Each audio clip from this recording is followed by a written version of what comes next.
여러분, 법을 누가 만들죠? 국회의원들이 국회에서 만들지 않습니까? 하지만 이스라엘은 국회가 만드는 게 아니라 하나님이 만드셔서 이 법을 이스라엘 백성들에게, 유대인에게 주셨단 말이죠. 십계명과 613개의 법규로 법을 만들어서 하나님께서 이스라엘 백성에게 내려주셨죠. 그래서 이스라엘 백성들은 율법에 가감을 하거나 혹은 변질시키지 않고 지금까지도 성실하게 그 법을 기초로 해서 지켜오고 있다는 사실을 우리는 기억할 필요가 있습니다. 우린 낳은 자녀들에게 말씀을 가르치지만 이스라엘 백성들은 하나님의 말씀을 가르치기 위해 자녀를 낳는단 말이죠. 왜냐하면 자녀를 낳지 않으면 하나님의 말씀이 이 세상에서 사라지기 때문에 우리가 자녀를, 하나님의 말씀이 영원히 지속되도록 우리가 자녀를 낳아야 한다. 이런 사명감을 갖고 자녀를 낳는다고요. 우리나라도 처음으로 이번 주에 발표된 걸 보니까 인구수가 줄었다고 하죠. 그죠? 뭘 안 한 거예요? 우리가 사명을 갖지 않아서 그래.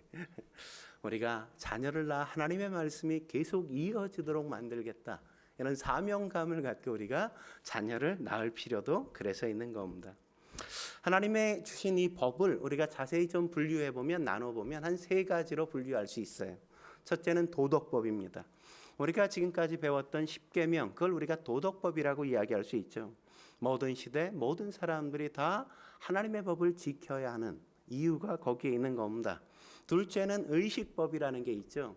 주로 레위기에 대부분 기록되어 있고, 이 의식법이라는 건 우리의 죄 문제, 우리가 지은 죄를 어떻게 처리해야 하는가, 그것에 대한 내용이 주로 기록되어 있단 말이죠. 이 의식법은 예수님께서 십자가에서 우리의 죄의 문제를 다 해결해 주셨기 때문에 이 법을 지켜야 될 이유가 없어진 겁니다.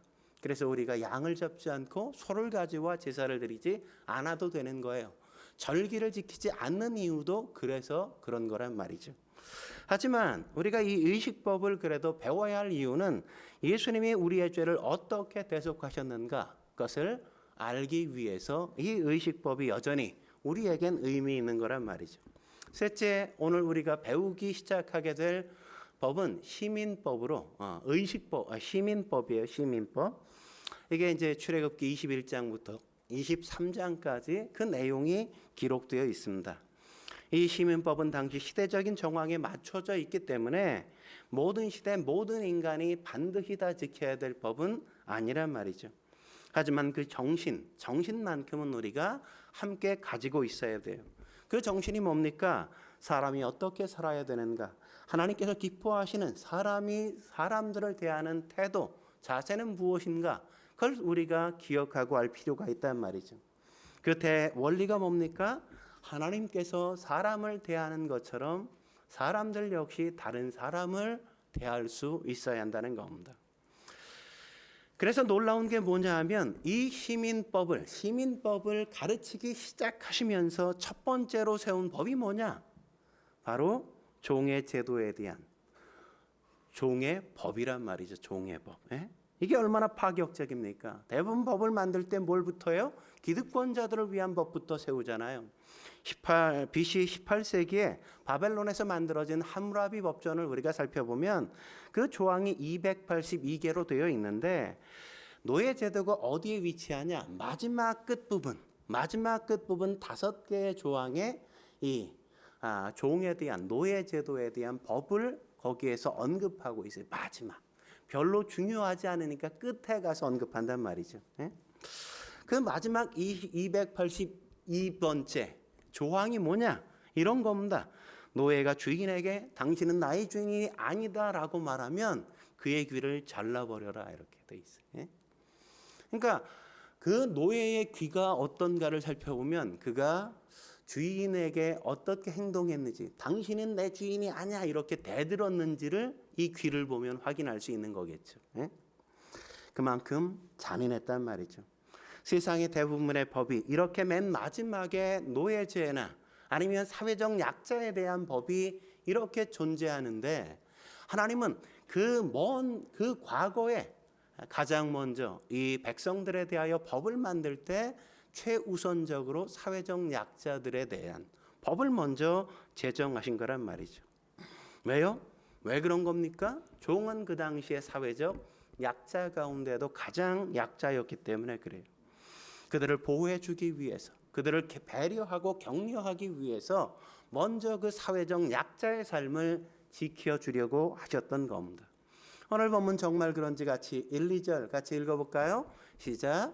내가 백성 앞에 세울 법규는 이러하니라. 내가 히브리 종을 사면. 법규를 제정하면서 제일 먼저 누구를 얘기해요? 히브리 종에 대한 이야기를 시작하신단 말이에요. 왜요? 그들이 사회적 약자이니까. 그들은 누가 지켜주지 않으면 자기를 지킬 수 있는 힘조차 없기 때문에 그런 거란 말이죠. 다시 말하면 힘이 없다거나 가난하다거나 장애를 가졌다거나 사회적 소수자라거나 누군가 그를 보호해주지 않는다고 할지라도 그들은 존중받아야 되고 그들의 존엄성은 지켜져야 하며 그들이 인간으로서 가진 품격만큼은 지켜줘야만 한다고 하나님께서 말씀하시는 겁니다. 그러려면 그들이 종으로 팔리고 내가 그들을 값을 주고 샀을지라도 그들이 이스라엘 백성이라면 최소한 사람으로서의 품격만큼은 지켜주라, 이렇게 하나님께서 요구하시는 겁니다. 그렇다면 약자일지라도 사람의 품격을 지켜주려면 어떻게 해야 될까요? 첫째, 남의 불행을 내 유익의 기회로 삼으면 안 된단 말이죠. 다른 사람의 불행을 내 이익의 기회로 삼으면 안 된다는 겁니다. 오늘 본문에 가장 먼저 언급하시는 게 바로 이것 아니겠습니까? 2절 말씀 같이 한번 읽어볼까요? 2절 읽어보죠. 시작. 내가 히브리 종을 사면 그는 6해 동안 섬길 것이요 7째 해야 몸값을 물지 않고 나아가 자유인이 될 것이며. 여러분, 이 구절에서 우리가 확인할 수 있는 게 뭡니까? 종에 대한 하나님의 기대였던 거라고요? 그가 자유롭게 사는 거란 말이에요. 자유롭게. 자유인이 되어 그가 자유를 누리는 것, 그걸 하나님은 기대하신단 말이죠. 그래서 종으로 데려갈 수 있는데 그는 종으로서 살 수 있는 연도가 얼마까지요? 6년까지 종으로서 부릴 수 있어요. 그러나 7년이 되어지면 몸값을 지불하지 않고 그는 그냥 자유롭게 자유인이 될 수 있다고 성경이 이렇게 이야기하는 겁니다. 어떤 분들은 이 본문을 보면서 어쩌면 그런 생각을 할 수 있을지 몰라요. 하나님이 종의 제도를 만드신 건 아닌가? 아니, 만들진 않으셨을지라도 하나님께서 종의 제도를 그냥 찬성하고 계신 건 아닌가? 그래서 지금 허용하고 계시는 게 아닌가? 이런 생각을 할 수 있겠죠. 그렇게 얼핏 보면 오해할 수도 있단 말이에요. 그러나 그렇진 않아요. 하나님이 유대인에게 주셨던 종의 법은 19세기부터 주로 만들어졌던 이 흑인 노예제도, 인권을 유린하고 사람을 짓밟고 함부로 그냥 그의 인생을 마음대로 좌지우지하는 그런 법규와는 완전히 다른 거란 말이죠. 그 당시엔 사람을 물건 취급했어요. 사고 팔 수 있었어요. 그의 생명까지도 내가 죽일 수 있고 살릴 수 있는 권한이 주인에게 있었단 말이죠. 그런 노예제가 애굽에서도 있었죠. 하지만 그런 노예제와 오늘 히브리인 백성들, 이 이스라엘 백성들 간의 동족을 노예로 삼는 종의 제도와는 전혀 다른 거란 말이죠. 차원이 달라요. 그럼 왜 하나님이 이런 동족 간의 종의 법을 만드셨을까요? 그건 마치 이혼 제도와 이혼법과도 마찬가지인 겁니다. 여러분, 하나님이 원래 결혼이란 제도를 만들었을 때 남자와 여자와 합하여 가정 한 몸을 이루고 가정을 만드셨을 때 이혼을 염두에 두셨을까요? 그렇지 않을까요? 네? 몰라요? 하나님께서는 이혼이라는 걸 염두에 두시지 않았다고. 이혼이라는 건 가능한 이야기처럼 생각하지 않으셨어요. 그래서 예수님께서 마태복음 19장 6절에 보면 뭐라고 말씀하십니까? 하나님이 짝지어 주신 것을 사람이 감히 나누지 못할지니라. 결혼할 때는 이혼이라는 건 죽음 외에는 없는 거로 하나님은 여기시고 생각했단 말이죠. 결혼했으면 평생 함께 부부가 사는 겁니다. 그런데 불행하게 죄가 세상에 들어오고 이혼이 생기고 점차 이혼율이 높아지기 시작했단 말이죠. 문제는 뭐냐? 이혼하는 것, 그래, 거기까지 괜찮아. 근데 문제는 뭐냐? 남자는 그냥 자유롭게 살아요. 근데 그 당시에 여자들은 사회적 약자이기 때문에 자기 몸을 보호할 수 없어요. 지킬 수 없어요. 먹고 사는 것 자체가 불가능하게 되었단 말이죠. 저 여자는 이혼한 여자야 라고 낙인 찍히면 완전히 인생이 그냥 거기서 끝나는 게 되어버렸어요. 그래서 하나님이 어떻게 말씀하세요? 이혼 증서를 써줘라. 그 여자가 이혼한 여자가 아니라 그 이혼 증서를 써줘서 당당하게 사회 일원으로 개인으로 살 수 있도록 그 사람의 인격을 존중해 주라, 이렇게 말씀하신 겁니다. 종의 제도도 마찬가지예요. 가정이 어려워졌어요. 사는 게 힘들어졌어요. 더 이상 내가 빚지고 더 이상 살 수 있는 소망이 없어졌어요. 그래서 내가 내 몸을 팔 수밖에 없는 환경이 일어나게 되었단 말이죠. 나를 도와줄 수 있는 친척도 없고 누구도 나의 생계를 책임져 줄 사람이 없는 환경에서 내 몸을 팔아서 빚진 것들을 갚고 내가 이제 살아갈 수 있는 환경이 없다 보니까 내 몸을 팔아서 살아가게 되었단 말이에요. 그런 상황 속에 그렇게 절망적인 환경, 불행이 내 인생에 어느 날 엄습해서 재산을 모두 다 날리고 더 이상 살 소망이 없게 되어지면 그냥 굶어 죽는 것이나 그냥 자살하는 것밖에 없는 상황이 되어버렸다고요. 그럴 때 그 사람이 삶의 생애끈을 놓지 않고 그래도 종이라도 내 인생을 팔아 다시 한번 재기해보리라, 이런 의식을 갖고 내 몸을 팔았어요. 누군가가 그 사람을 종으로 샀어요. 그리고 6년 동안 그의 인생을 그렇게 자기 가정에서 부리다가 7년째가 되어지면 그가 자유롭게 자유인이 되어 살 수 있도록 만들어 주신 게 바로 하나님께서 만들어 주신 이 법인 겁니다. 그런데 사람들은 어때요? 이렇게 사람들이 제기할 수 있는 기회를 주려고 하지 않는단 말이죠. 약자에게 무례하죠, 무시하죠, 함부로 대하죠, 인간으로 존중하지 않죠. 마치 하나의 내 성공을 위한 도구처럼 취급하고 내 성공의 수단으로 만들고 삼으려고 하지 않습니까?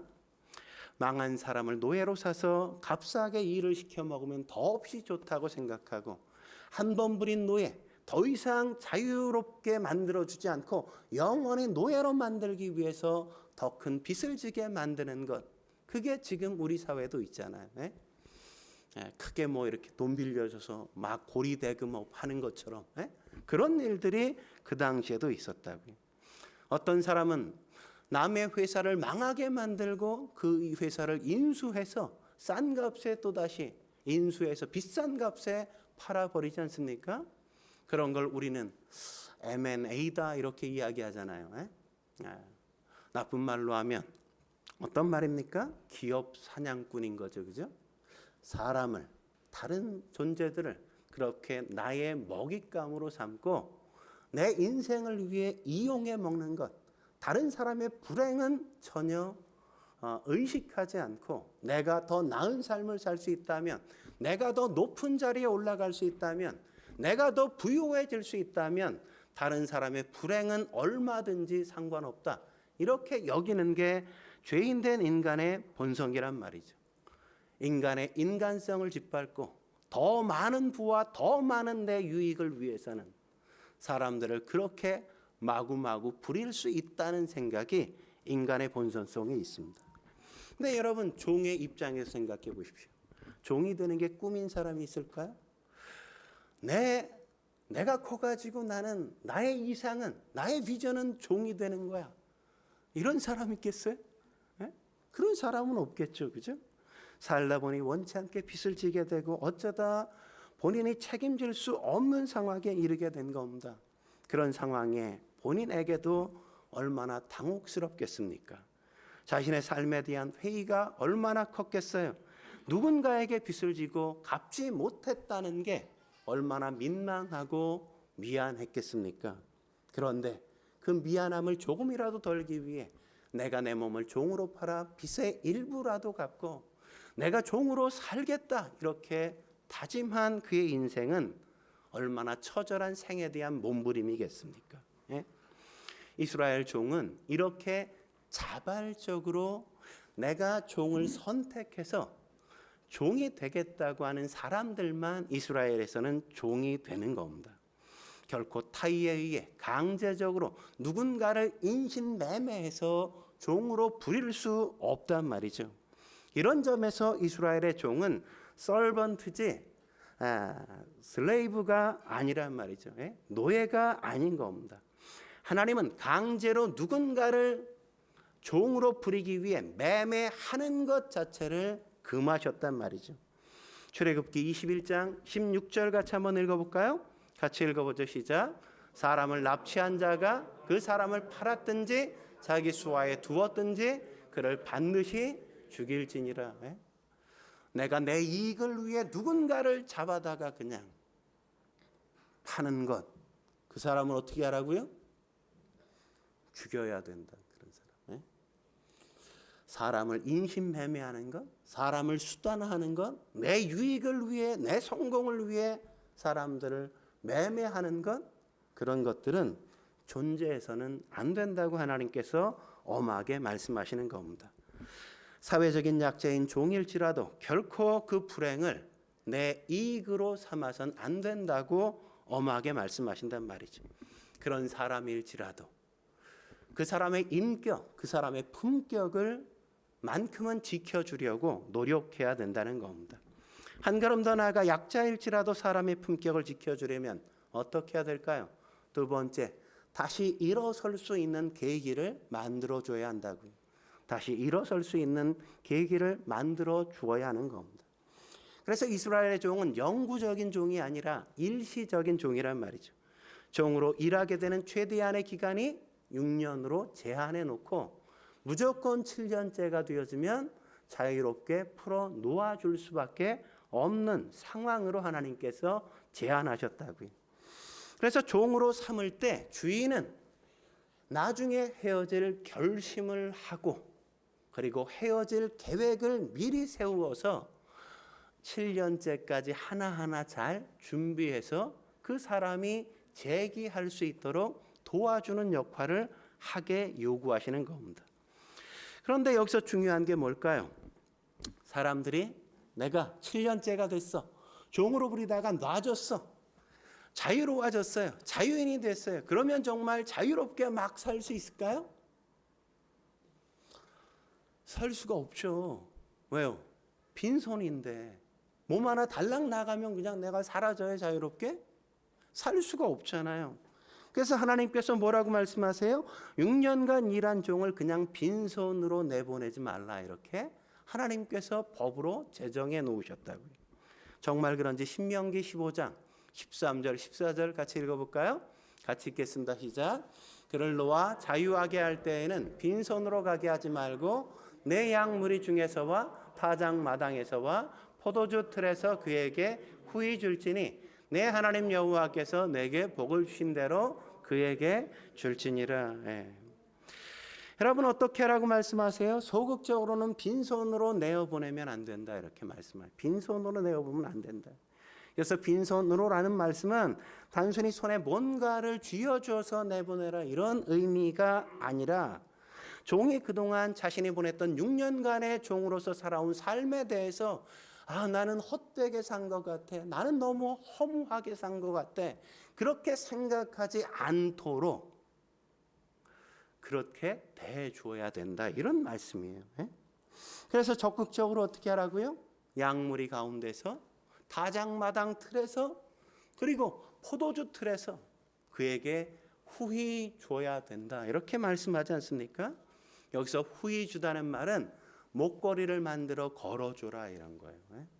여러분 지금도 그러잖아요. 퇴직할 때 어떻게 해요? 기념패 같은 거 만들어주고 뭔가 상징적인 금덩어리 이렇게 황금 뭐 만들어서 이렇게 기념품처럼 주고 막 이러지 않습니까? 그런 것처럼 그렇게 하라 이거죠. 그게 뭐예요? 풍성하게 예우해줘라. 그동안 수고하고 애쓴 거에 대해서 충분히 예우해줘라 이런 의미예요. 다른 말로 하면 돈 몇 푼 쥐어주는 것으로 끝나지 말고 그러니까 생계를 유지하기 위해 필요한 기본적인 삶의 기반을 함께 만들어서 내어보내줘라 이런 의미인 겁니다. 왜 그렇게 하라는 거죠? 그렇게 해주지 않으면 그는 또다시 종으로 자기의 몸을 팔 수밖에 없기 때문이란 말이죠. 그래서 적당히 생색만 내지 말라 이렇게 말씀하는 거예요.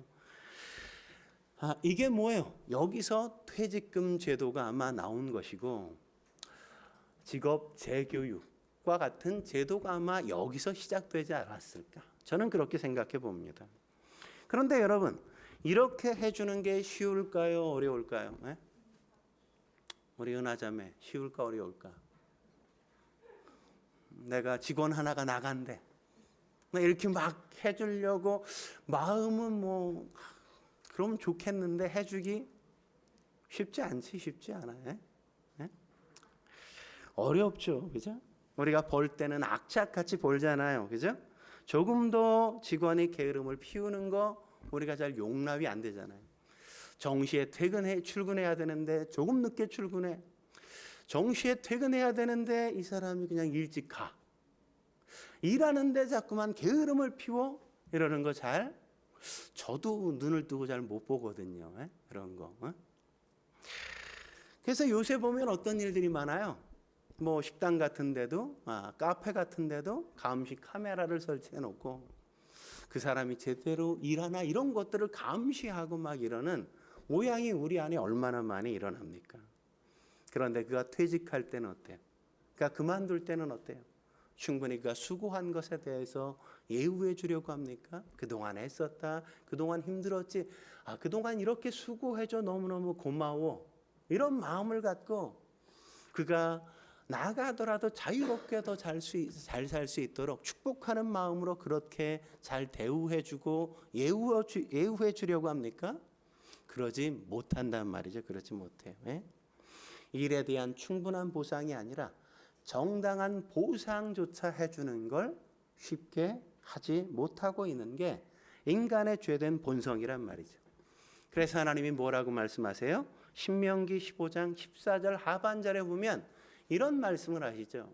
하나님이 내게 복을 주신 대로 줄지니라. 여러분, 이 말씀이 어떤 말씀일까요? 저는 이 말씀을 딱 읽고 나서 어떤 생각을 했냐면 이 사람을 종으로 삼아서 6년 동안 열심히 일했으니까 이 사람이 6년 동안 일하면서 내가 얻은 모든 수익에서 적당히 이 사람이 기여한 만큼 떼어서 이 사람에게 돌려줘라. 줘라. 이렇게 말씀하는 줄 알았어요. 근데 그런 말씀이 아니더라고요. 어떤 말씀이냐? 더 분명하게 우리가 알려면 신명기 15장 15절을 읽어보면 더 분명하게 알 수가 있습니다. 같이 읽어볼까요? 시작. 너는 애굽 땅에서 종되었던 것과 내 하나님 여호와께서 너를 속량하셨음을 기억하라. 그것으로 말미암아 내가 오늘 이같이 내게 명령하노라. 뭘 말씀하는 거예요? 이스라엘 백성들이 애굽에서 노예 생활을 하다가 너희가 자유롭게 풀려날 때, 자유인이 되어질 때 그때를 너희가 생각하라. 그때 하나님이 너희에게 어떻게 해주셨냐? 어떻게 해주셨죠? 출애굽기 12장으로 한번 가보죠. 12장 35절 36절 같이 읽어보겠습니다. 시작.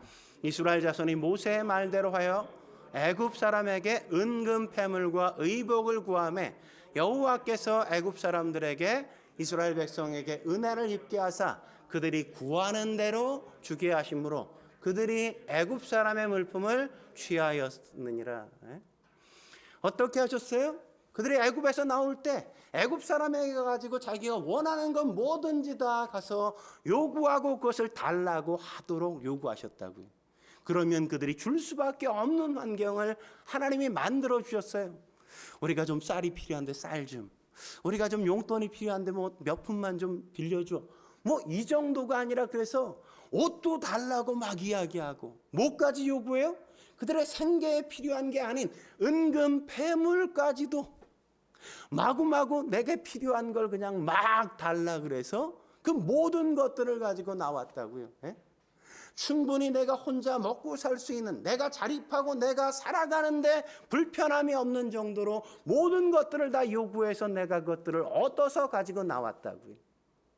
하나님이 지금 뭐라고 말씀하시는 겁니까? 너희 종이 그렇게 나아갈 때 그때는 너희가 그들이 충분히 자립할 수 있을 정도로, 그들이 넉넉하게 그대로 느낄 수 있을 정도로 너희가 그렇게 나눌 수 있어야 한다고 주께서 말씀하는 거예요. 그들이 더 이상 종이 되지 않고 그들이 종이 아니라 이제 자유인으로 마음껏 살아갈 수 있도록 재기하고 자립할 수 있도록 너희가 도와주어야 한다. 이렇게 말씀하는 겁니다. 그렇게 다시 일어설 수 있게 도와줄 때 하나님이 어떻게 하시겠다고 말씀하시죠? 이런 약속도 더하시죠. 신명기 15장 18절 같이 읽겠습니다. 시작. 그가 6해 동안에 품꾼의 삭스에 배나 받을 만큼 너를 섬겼은즉 너는 그를 놓아 자유하게 하기를 어렵게 여기지 말라. 그리하면 내 하나님 여호와께서 내게 범사에 내게 복을 주시리라. 하나님이 어떻게 하라고요? 그를 놔보내주는 걸 그렇게 어렵게 생각하지 말라고. 자유롭게 놓아줄 때 내가 너에게 복을 더해주겠다고 하나님께서 약속까지 하신단 말이죠. 내가 그렇게 후히 주는 게 결코 내게 손해가 아니라고, 너에게 더 큰 영광이 될 거라고, 너에게 더 큰 축복으로 돌아올 거라고 하나님께서 약속하시는 겁니다. 예수님은 신약 성경에 이렇게 하는 것에 대해 하나님이 복을 주시는 이 이유에 대해서 마태복음 25장 40절에 이렇게 말씀하시죠. 같이 읽어볼까요? 시작. 내가 진실로 너희에게 이르노니 너희가 여기 내 형제 중에 지극히 작은 자 하나에게 한 것이 곧 내게 한 것이니라. 우리가 가난한 사람, 어려운 사람, 스스로 살 수 없는 사람을 도와준 그것이 누구에게 한 거라고요? 하나님에게 한 것이로 하나님은 여기신다. 그래서 하나님이 마치 내가 빚진 것처럼 내게 복을 더해 주겠다, 이렇게 하나님이 지금 약속하고 있는 겁니다. 하나님이 복을 주신다고요. 복을 주세요. 제가 교회를 개척할 때 목회자들이 저에게 그런 얘기했어요. 목사님, 그렇게 생개척해서는 교회가 설 수가 없습니다. 지금은 그렇게 생개척하는 때가 아니에요. 달랑 몸 하나 가지고 나가서 어떻게 아무것도 갖지 않고 개척합니까? 그래서는 안 돼요. 많은 분들이, 거의 모든 목회자들, 성도들이 다 그랬어요. 그냥 요새 개척은 그렇게 하면 안 된다고. 지금 어떻게 개척해요? 그래서 몇몇 의식 있는 목회자들, 대형 교회나 중대형 교회 목회자들은 어떻게 개척해 줍니까? 교회가 재정을 다 대주고 성도들까지 떼어주면서 최소한 100여 명 정도 떼어주면서 개척해 나갈 수 있도록 도와주잖아요. 교회 건물을 그냥 사주고 성도들 함께 가서 예배드리도록 함께 성도들을 100여 명 떼어주고, 그리고 어떻게 합니까? 사역자들도 담임 목사 혼자 나가면 주일학교는 어떻게 해요? 청소년부는 어떻게 해요? 그러니까 사역자 팀을 꾸려서 앞으로 2년 정도는 우리 본교회에서 사역자 월급은 다 제공할 테니까 교회 잘 신경 쓰라고. 그렇게 해서 함께 사역자 팀워크를 만들어서 개척을 내보내지 않습니까? 그래야 교회가 교회로서 생존하게 되어지고 그렇게 서갈 수 있단 말이죠, 교회가. 근데 그냥 어떤 목사가, 부목사가 개척 나간다 그러면 그냥 어쩔 수 없이 개척 나간다는데 안 도와줄 수는 없으니까 교회에서 그냥 생색내기 위해 헌금 한번 해서 그게 얼마가 되었든 그냥 그 정도 준다든지, 이런 모양은 사실은 교회 개척을 돕는 것이나 하나님의 교회를 온전하게 세워지도록 만드는 건 결코 아니란 말이죠. 저도 그런 생각을 해보게 되었어요. 그래서 하나님께서 우리 교회를 축복하셔서 만약 자립이 이루어지고 한 150명이 넘으면 후임 목사님을, 동영 목사님 한 분 모시고 우리 교회가 250명이 넘으면 개척 준비를 해서, 분립을 준비해서 그 동영 목사님에게 개척을 내보내는 게 아니라 그분에게 이 교회를 물려주고 저와 함께 같이 분립 개척을 나갈 성도들을 지원받아서 한 100여 분 정도, 100여 분 이내 정도 함께 나가고, 이 교회는 한 150에서 200명 나오면 그러면 개척이 얼마나 수월하고 자연스럽게 이루어지겠어요. 그래야 교회가 서지 않겠습니까? 여러분 생각해 보세요. 이동원 목사님이 개척 나간다 그러면 개척이 쉬울까요, 어려울까요? 그냥 나가면 한 몇백 명 모이는 건 그냥 몇 주 안에 끝나. 교회 쓰는 건 쉬워. 근데 제가 나가서 개척한다 그러면 아무도 없잖아. 부목사가 개척한다면 아무도 안 온다고요. 담임 목사가 나가서 개척하는 게 쉬워요? 부목사가 나가서 하는 게 쉬워요? 정말 하나님의 나라가 이 땅에 확장되어지고 든든히 서가는 걸 원한다면 담임 목회자들이 개척을 나가고 부목회자에게 지금 있는 교회를 위임해 주는 게 마땅한 모양인 거죠. 예? 그게 바로 이 정신이라고요. 여기서 얘기하는. 예? 우리가 그런 의식을 갖지 않으면 우리도 나중에 기득권자가 될 때 내가 그냥 부유하게 편안하게 살 것만 생각하게 되어진다고요. 말씀에 따라 사는 게 아니라 하나님이 다스리는 교회가 아니라 우리가 그냥 편안한 교회, 내 신앙생활하기 좋은 교회만 찾아다닐 수밖에 없는 겁니다. 마지막으로 약자일지라도 사람의 품격을 지켜주려면 어떻게 해야 될까요? 세 번째, 변함없는 사랑으로 한결같이 축복해 줘야 한단 말이죠. 이스라엘의 종회법은 인권을 유린하기 위해 세워진 게 아닙니다. 도리어 무너진 삶을 재기시켜 주려고 세워진 법이 바로 이 건설적인 목적으로 세워진 게 이 노예 종에 대한 법이란 말이죠. 종이 왜 됐습니까? 경제적인 이유 때문이잖아요. 가난해서 먹고 살 수 없어서 되었단 말이죠. 먹고 살 수 없으니까 굶어 죽을 수밖에 없고 아니면 자살할 수밖에 없어요. 하지만 누군가가 나를 사서 그가 나의 생활비를 대주고 그 집에 얹혀서 내가 살면서 어떤 일을 배울 수 있고 한동안 그가 저축해줘서 나갈 때 후이 이렇게 줄 수 있다면 그 사람의 인생은 충분히 재기하게 되어지지 않겠습니까? 그런 사회 보장 제도처럼 만들어진 법이 바로 이 법이라고요. 이 법. 예? 이게 가능했을까요? 가능했다고요. 주인과 종 사이에 함께 신뢰가 서가고 사랑의 관계가 만들어지기 때문에 가능했단 말이죠. 레위기 25장 39절 40절에 이렇게 말씀하시는 걸 우리가 만날 수 있지 않습니까? 같이 읽어보죠. 시작. 너와 함께 있는 내 형제가 가난하게 되어 내게 몸을 팔리거든 너는 그를 종으로 부리지 말고 품꾼이나 동거인과 같이 함께 있게 하여 희년까지 너를 섬기게 하라. 내가 그 사람이 더 이상 살 수 없어 몸을 종으로 팔았지만 사는 나는 그 사람을 어떻게 생각하라고요? 그 사람을 종으로 여기지 말라고요. 예? 그 사람은 종으로 나를 팔았지만 나는 그 사람을 사왔어도 내가 부릴 수 있는 자유가 있어도 그를 종으로 부리지 말고 고용된 일꾼처럼 여기라고요. 잠시 동안 한시적으로 나와 함께 머무는 사람처럼 그렇게 생각하고 그 사람과 나를 대등하게 여겨 그를 존중해주고 그 사람의 품격을 지켜주라고 요구하는 겁니다. 여러분 그렇게 되어지면 어떻겠어요? 그러면 종이 얼마나 고맙고 감사하겠습니까? 여러분 아브라함이 그렇게 하지 않았습니까? 아브라함이 자식이 없어요. 물려줄 이 많은 재산이 있는데 물려줄 아들이 없어요. 그러니까 어떻게 생각했다고요? 종이었던 엘리에셀에게 내가 상속자로 이 모든 걸 물려주겠다고 그는 생각했단 말이죠.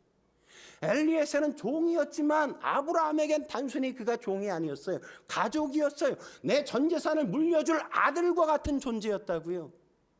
그만큼 사랑하고 위하고 함께 더불어 인생을 동행하는 사람이었지 내 이익을 위해 부려먹는 일꾼만은 아니었다는 걸 우리가 확인하는 거죠. 오늘 본문에도 그런 증거를 우리가 확인할 수 있잖아요. 3절에 보면 어떤 얘기가 나옵니까? 그 종이 자기만 판 게 아니라 가족들까지 딸렸어요. 그때는 어떻게 하라고요? 가족 전체에 대한 책임을 주인이 져주라고요. 주인이. 4절에는 어떤 얘기가 나왔어요? 그 성인이 되어 내가 산 종이 성인이 되어 장가갈 때가 되었으면 장가가고 싶어하면 아내를 맞이할 수 있도록 여자를 준비해서 함께 결혼하게 해주라 이렇게 요구하고 있지 않습니까?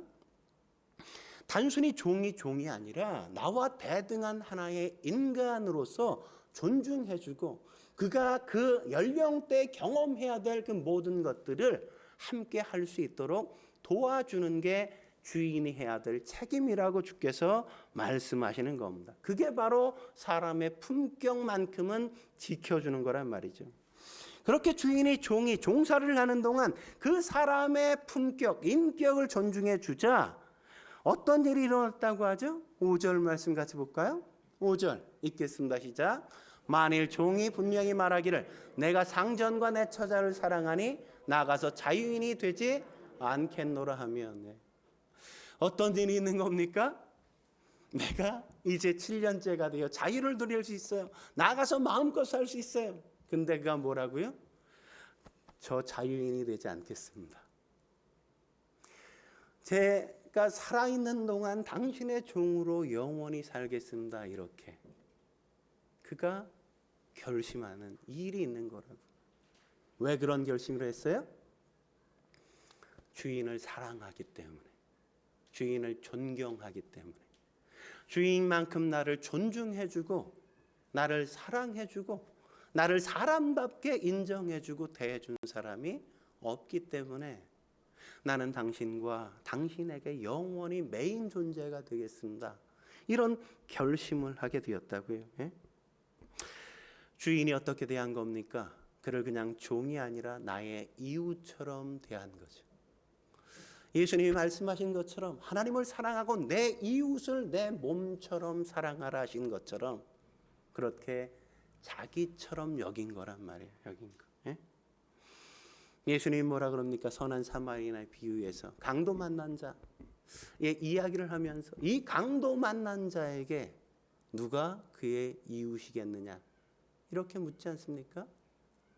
이웃이라는 개념은 내 입장이 아니라 어려움을 당한 사람의 입장에서 그를 위로하고 그를 편들어주고 그를 도와주려는 생각을 가진 사람이 이웃인 것이지 그냥 내 편한 대로 나의 이웃을 그렇게 만드는 게 이웃이 아니라는 거죠. 그런 관계, 그런 마음의 태도로 우리는 우리의 삶의 주변을 돌아보고 함께 삶을 살아가야만 하는 겁니다. 우리가 만나는 모든 사람들, 우리가 만나는 모든 이웃들, 그런 사람들에게 그 사람을 위하고 그 사람의 인생을 축복하는 마음으로 사랑으로 대하고 그들의 인생을 세워주는 게 우리가 살아가야 될 삶의 모습이라는 걸 저와 여러분들이 잊지 않기를 주의 이름으로 축원합니다. 기도하시겠습니다. 거룩하신 하나님 아버지, 우리의 삶, 우리의 인생이 그냥 살아가는 존재가 아니라 이 땅에서 하나님처럼 그렇게 넉넉하게 사람의 아름다움을 존중해주고 하나님이 만드신 창조의 인간상을 우리가 세워주는 인생을 살도록 우리를 만드셨음을 잊지 않게 하사 남의 불행을 나의 위익으로 삼지 않을 뿐만 아니라 그렇게 무너진 인생, 어려운 인생, 그렇게 힘겨운 인생이 있다면 그를 다시 일으켜 세워주려는 간절한 열망으로 그의 곁을 지켜주고 그가 다시금 일어날 수 있도록 지원해주며 한결같이 사랑으로 그의 인생을 축복하는 삶을 살아가도록 우리의 인생이 있음을 기억하게 해주시니 감사합니다. 하나님, 우리가 그런 인생 살아가게 하시옵소서. 우리가 세상을 변화시키는 그 일은 거기서부터 함께 시작된다는 사실을 놓치지 않게 하사 우리가 어떤 자리에 있든지 어려움을 당하는 사람들을 함께 세워가는 약자와의 동행의 인생을 살아갈 수 있게 주여 도와 주옵소서. 함께 하실 주님을 기대하며 예수님의 이름으로 기도드립니다. 아멘.